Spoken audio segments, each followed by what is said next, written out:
আসসালামু আলাইকুম রহমতুল্লাহ। ওয়ালাইকুম কেমন আসসালাম আছেন? ওয়া রাহমাতুল্লাহ। কেমন আছেন আপনি? আলহামদুলিল্লাহ। ওস্তাদজি ভালো আছেন? আলহামদুলিল্লাহ, জাযাকাল্লাহু খায়রান। ওস্তাদজি, দোয়ায়া ট্রাভেলস থেকে তো আপনি 10ই আগস্ট মক্কা শরীফে আসলেন উমরার উদ্দেশ্যে। দোয়ায়া ট্রাভেলস এর সার্ভিস গুলো কেমন পেলেন? আপনার অভিজ্ঞতা যদি একটু বলতেন। আলহামদুলিল্লাহ, ওয়াসসালাতু ওয়াসসালামু আলা রাসূলিল্লাহ, আম্মা বা'দ। মক্কা এবং মদিনার সফর একটু কষ্টকর হয় অনেক সময়।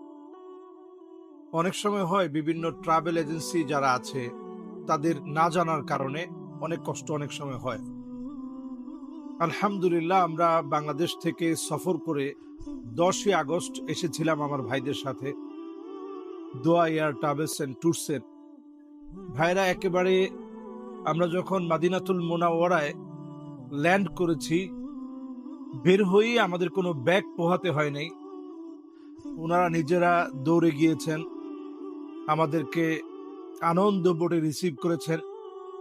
আমাদেরকে রিসিভ করে কথা মাফিক, ওয়াদা মাফিক যেই জায়গাতে রাখার কথা ছিল, দারাত তাইয়্যিবা, এই দারুত তাইয়্যিবাতে আলহামদুলিল্লাহ আমাদের ভাইরা রেখেছেন। একেবারে হাঁটার দূরত্বে 1 মিনিট লাগে পৌঁছাতে। মাদিনাতুল মুনাওয়ারায় আমরা খুব সুন্দরভাবে সফরটা শেষ করেছি। জিয়ারায় কোনো অস্থিরতা ছিল না। আমাদেরকে ব্রিফ করেছে আমাদের দুজন সম্মানিত মুআল্লিম, মাওলানা শামীম ভাই এবং মাওলানা নুরুল ইসলাম, দুজন আমাদেরকে ব্রিফ করেছেন।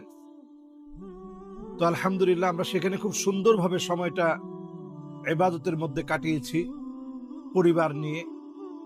এরপর আমরা গিয়েছি আলহামদুলিল্লাহ মক্কাতুল মুকাররমায়। সেখানে তারা আমাদের সঙ্গে একত্রে উমরা পালন করেছেন এবং কেউ যেন না হারিয়ে যায় যথাসাধ্য চেষ্টা করেছেন। এবং যাদের হুইল চেয়ার প্রয়োজন ছিল তাদেরকে একেবারে হোটেল রুম থেকে হুইল চেয়ারের ব্যবস্থা করে দেওয়া হয়েছে। আলহামদুলিল্লাহ পুরো সফর এক কথায় মিলিয়ে এরপরে মক্কার একটা জিয়ারা হয়েছে। এরপরে যারা তায়েফে আমরা যেতে চেয়েছিলাম রাসূলুল্লাহ সাল্লাল্লাহু আলাইহি সাল্লামের স্মৃতি বিজড়িত জায়গাগুলো দেখার জন্য, ওনারা খুব সুন্দরভাবে আমাদেরকে সেখানে নিয়ে গিয়েছেন। এবং আজকের দিন পর্যন্ত আলহামদুলিল্লাহ আমরা ফুল সার্ভিস যতটুকু আমরা প্রত্যাশা করেছিলাম তার চাইতেও বেশি আমরা পেয়েছি।